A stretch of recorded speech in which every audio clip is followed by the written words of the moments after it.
Welcome to Cheap Controls. We make videos on things that we struggled with, hoping to help you so you don't. Consider subscribing and hitting that bell. In this video I'm going to go over the DataRecord object on the Nextion display. I'm going to start this from scratch. So I'm just going to pick this one here.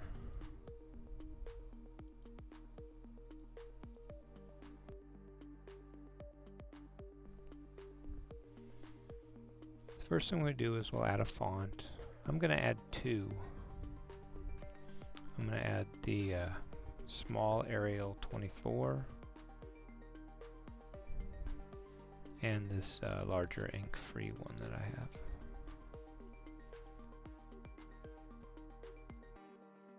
And then we're going to add the data recorder itself, or the data record itself.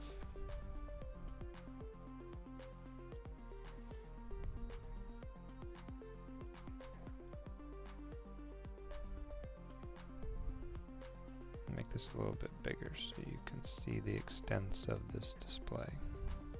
I've chosen a larger display than I can show on this screen, but I'm going to go ahead and shrink this up because it's not really going to matter for what we're doing. One of the interesting things I found about this is it's only a global device. You can't set this up as a local. This value here, this APH, is the opaqueness of it. If you change it to, let's say, 65, you can see that this dims up here.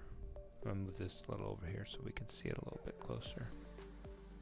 I don't know why you'd really need that, but that's what that does. This is kind of interesting because on load, you can make it do different things. We'll have it go from the bottom. And then we'll debug this. And you can see that it goes up like this. I'm going to restart this again, and if you watch, it comes up from the bottom. That's just, I'm assuming when you go from page to page or you come onto the page, it'll load that way.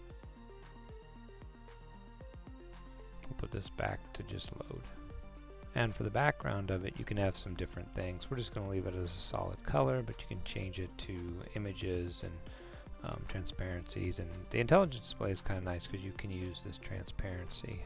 Now this is the way it looks, the border, and just the way the display works itself. We're going to put flat. I'm going to set this to flat. If I click off, you can see that there's no border around the size of it. Change it back to border. And you can change the color. And you can change the width. Let's make it 5. So now we have a red border. Now for the header information, you have to go down further. And we'll get to that later because I'm going to add some data first and then we'll go through some more of this down here. We are going to change one thing here though. The reason I'm going to wait is because the background color is just for the data, and then this font color is for the data that's entered. There's a different settings down below for the font color and some of the header information. This is for the data for the whole thing, whether it's left, center, or right. I like it set to center. And then this is kind of interesting because what this does, if you go to this virtual SD card folder, you'll see that this 1.data is in there, and that's what this is, SD0/1.data.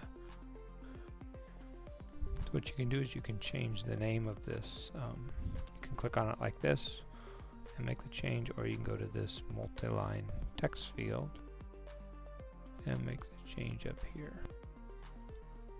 Call it cc.data. And then if you go back to the SD card folder, you'll see that there's a new folder, and then you can just delete this one because it won't be used anymore. This folder is created, or this file is created, the minute you add a data record to the display. Like if I go to the toolbox and add another one, and we go to it, this is 1.data again. Whereas if I click over here, you can see that it is cc.data. So if I go to folder again, you'll see that it's been created. And even if I delete it, if I go back into it right away now, it's still not there. But if I click on it and then go into it, it's back. So I'm going to delete this one for now.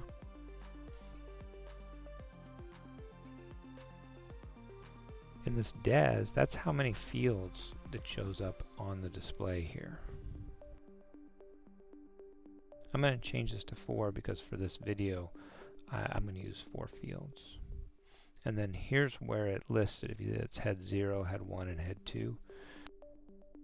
And then you get this message whenever you make a change, because what we've done is this SD file was created, and it was created based upon 3 of these fields. So if I just hit continue here, it's recommended that we delete the file. So just hit continue and this will go away. Now I could delete it now and it would work, but I'm going to go ahead and change the header first because we'd just have to delete it again. So I'll go to the multi-line. If you can see, I call it a caret between each of these fields. And we're going to update this data. We're going to use dates. So we're going to do year, month, day, and just so we have a field that changes quickly, we're going to do second. One of the reasons that I'm doing this is I want to play with the real-time clock just to see how it is. I've got another video coming out about that, and I'm going to use the real-time clock in the Nextion for that. So now let's see it telling me again I need to delete the file. So in order to make this work now, you go back to this SD card folder. We can delete both of these. And then just click on it and it's back. And we'll stretch it out. So now we have our fields, and if I debug it, it shows up in here, and of course we can't do anything with it. So now we're going to add a load button.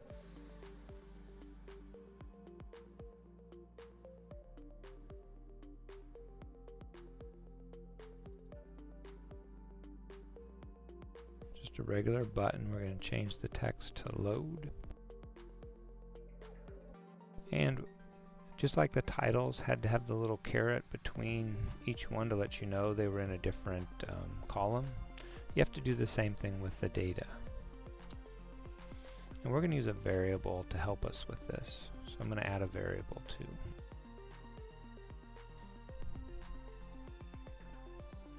But it needs to be text. The reason we're going to use the variable is because we have to concatenate a couple of things together, and you can't do it in the load command itself.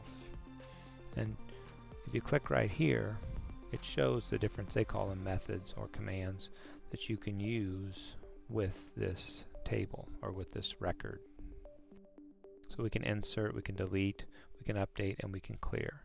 But we're going to start with insert. I'm calling it load, but the real word would be insert. Actually, I didn't make the change in here, so I'm going to go ahead and change that to insert. So now we have it. I'm going to cut and paste some code right here. We're going to do it on the press event. And what we're going to add is we're going to add 2020, the year, the caret. The month is July, so 07. The day is 30th.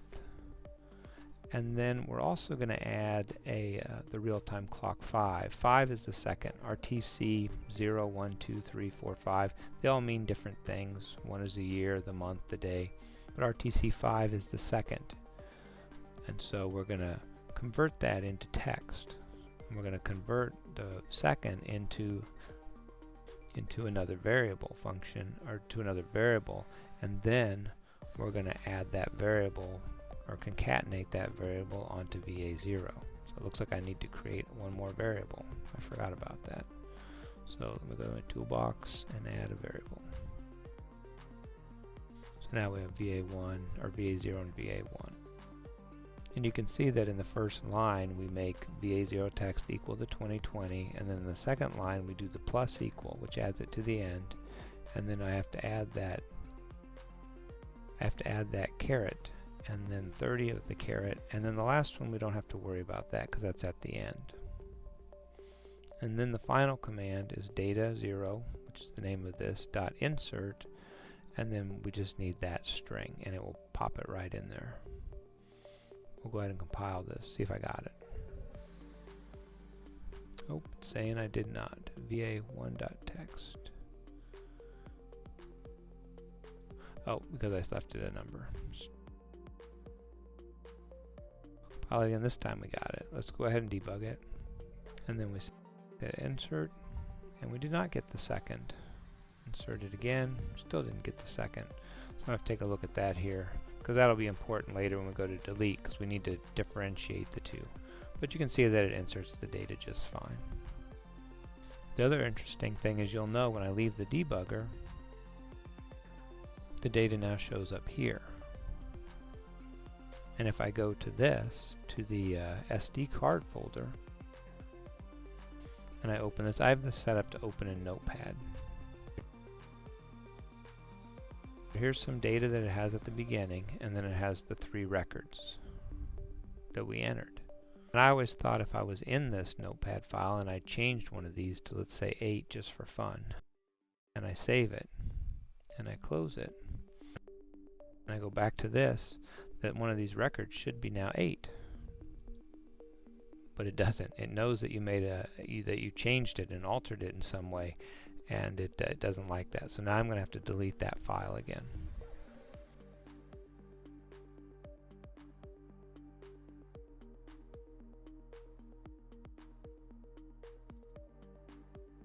Close it and then just click here again and you come back. All the data's gone, but it's pretty easy to recover from an error like that. Let's go back on this insert and see if we can figure out why the final text did not get put in there. Oh, I know why it didn't happen now. Because in the string we have the max length is 10. So let's go back into this again. Run debug. Hit insert. And we've got 1, 2, 3, 4, 5, 6, 7, 8 characters in there. But if you remember, there's got to be a little caret in between them. So we really have 1, 2, 3, 4, 5, 6, 7, 8, 9, 10. So it's probably even missing that caret there also. So we'll close this. We'll make this va0 equal to 15 instead. And now, if we hit debug, we're good now. And it's inserting them at the top here. That's why it left that blank. And see, as our seconds go up, if I go real quick, I can get 2 18s. Now that we have some records in here, I'm going to go over some more attributes. So we change the border color and the size. You can pick the font. If I were to pick one, if you remember, I added 2 fonts in there. One was quite a bit larger. You can see that it's so big that it's messed up the rows. I could increase the size and get everything to work, but for now I'll just change the font back.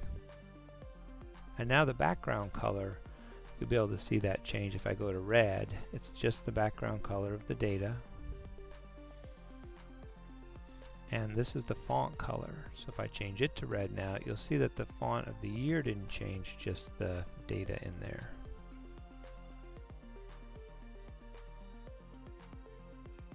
This is the maximum number of bytes, I'm assuming all the way across, and then the max value of the rows that you can have in there.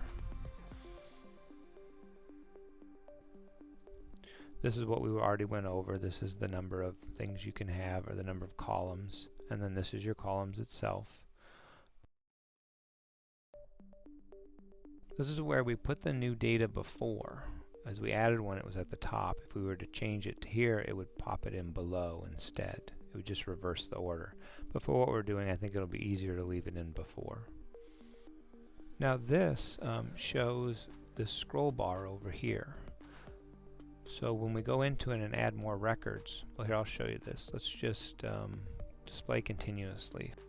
What you have is you have this scroll bar over here on the side. And as I move it, it'll be easier if I add a bunch of records.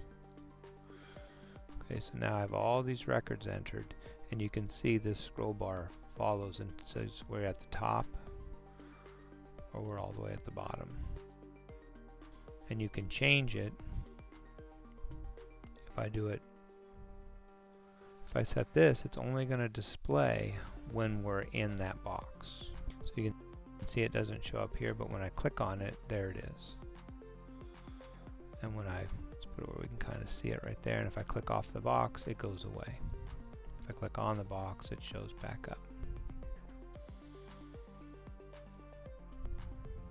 And then the other operation is not to display it. You can still scroll up and down, it just doesn't show that line.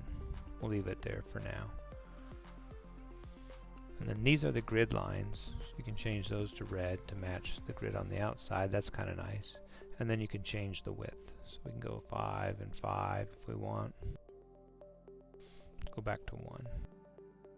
And then this is the background color of the header. This BCO1. And this is the font of the header. And then this is the color of the selected row when we're running debug. So let's change that just so you can see. And we'll change this font also to red. And now we'll run debug. And you can see what we've selected. And this value here is kind of interesting because it's set to -1, which is the header row up here. But you can set it to anything you want, and then when you open the file, or when you were to click on the page that has this, the record that's in here will be the record that's selected. And it's 0 based, and it started at the bottom. So we could change this to 5, let's say. Now when I open it, the 5th record will be the one that's highlighted in this yellow and red. I'm going to have to click on it though. The 5th record must be down pretty low.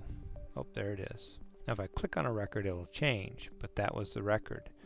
And so if I go all the way to the bottom, so this is 0, 1, 2, 3, 4, 5. You have to remember that it's 0 base, so this bottom one will be 0. And you'll see where this value will come in handy later on when we go to delete a record. I'm going to change it back to -1. This text field is a field that's associated to the record that you have selected. Like if you have a record selected, you can read the value that's in that record and it's stored in this text file. It's only readable, you can't write anything to it. This is an interesting thing, and it must be something related to the intelligent devices, because I'm not 100% sure what it is, but it's the sliding inertia force. It may be something when you're touching it with your finger, and since I don't have an actual display, I can't really play with it in that way. Everything else is kind of similar to other values you would see on items in the screen, so I'm not going to cover those right now. In order to test this a little further, I'm going to have to add a number and a text value though. Toolbox, I'm going to add a number field and a text field. And they're going to be way up here. So we'll move them where we can see them. Actually, I think I'll put them over here so we can see them in debug all together. The text is going to have to be a little bit longer.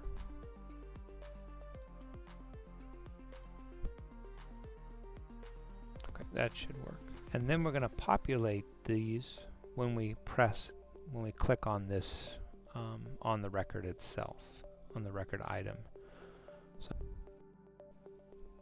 when we press it, we're going to assign this number field the value that this thing currently has, and in the text field we're going to put the text, and you'll see that it'll populate it with this line of text. I've added it to the press event just to show you an example of how it must be on the release.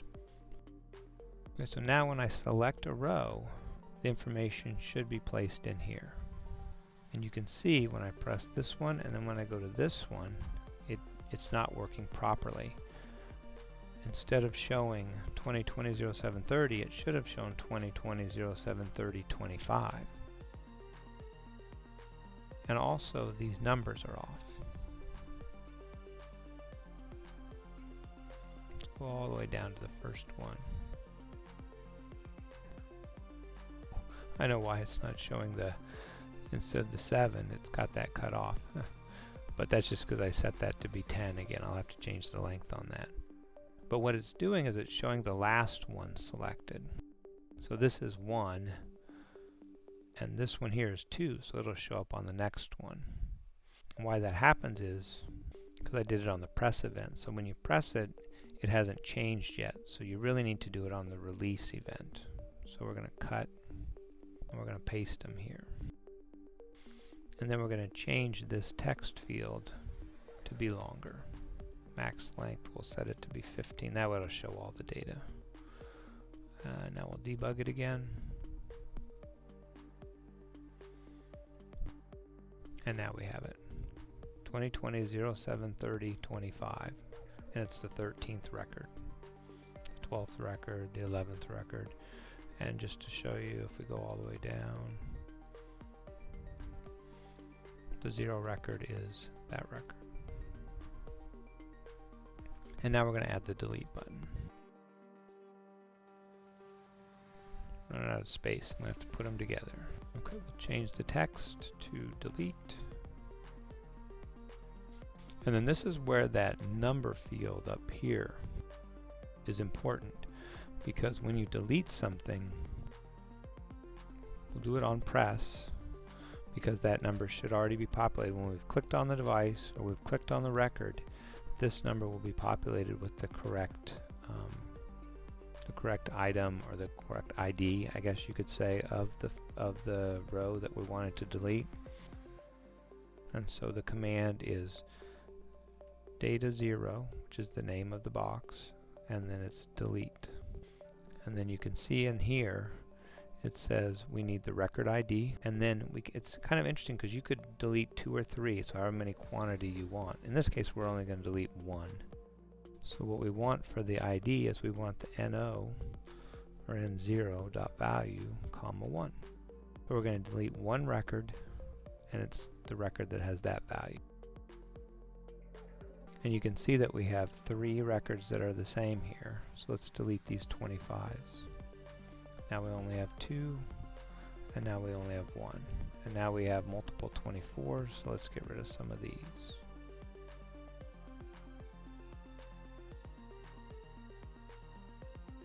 And we have multiple 18s, so we can delete that. And what you'll notice though is the IDs change. It keeps track of the number of data that it has in here. So we're going to get down to only 1 page just to make the data easy to see. So I'm just going to delete a few of these here. Okay, so now we only have 4 records, and you can see that these records were higher up, but it's still just record 3, 2, 1, and 0. So this kind of keeps track of that. That's why it's not really the ID of the record. It's just the number of the row that you're currently on. And now we're going to add an update button so we can change the value of these. We'll call it update. Oops, wrong button.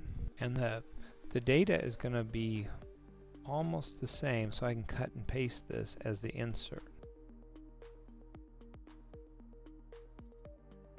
The only difference is instead of insert, it's up. Delete this for now too, just so you see the little tooltip come up. So we need what we want to update it, and then we need the index, or the row that we're currently working on, and we have that with that NO. So we're going to use the VA0, and then we're going to put a comma, and we're going to use the N0.val. So we're going to update this table, the row that we've selected, and we're going to use the same thing. So the only thing you'll notice is the seconds will change. So let's add 2 records quickly to get the seconds the same.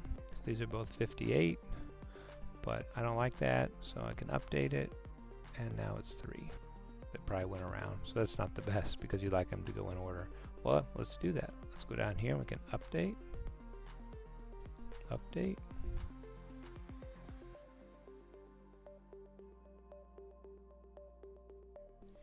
And now they go in order.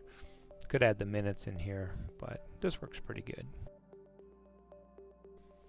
Now the final one we're going to do is clear all.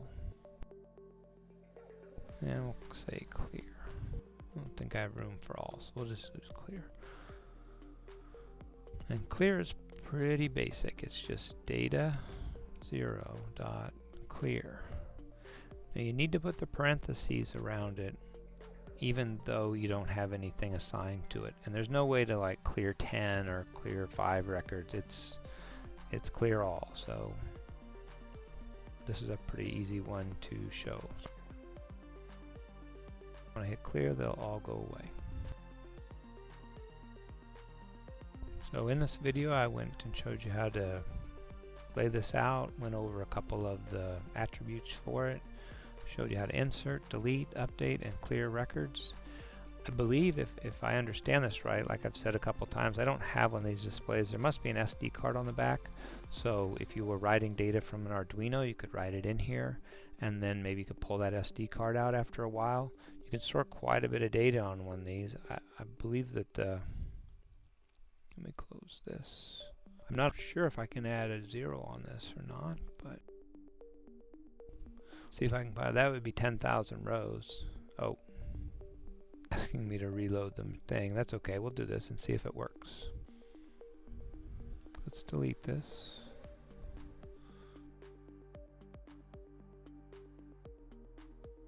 Click on it, and yeah, allow me to get 10,000 rows. That's kind of interesting. I don't know if it'd let me go to 100,000. It's going to error again. Yep, 100,000. So it looks like as big as your SD card is, you could probably just keep pumping data into it. So that's kind of interesting. So if you were writing data from the Arduino, and your Arduino you didn't want to store it, you could store it on the Nextion and then pop the card out and get the data off it. Not 100% sure why you do that, but it would be kind of interesting, I guess, just to see how it works out. Well, that's about it for this video. If you like what you saw, consider giving me a thumbs up, and also consider subscribing to the channel. Thanks for watching.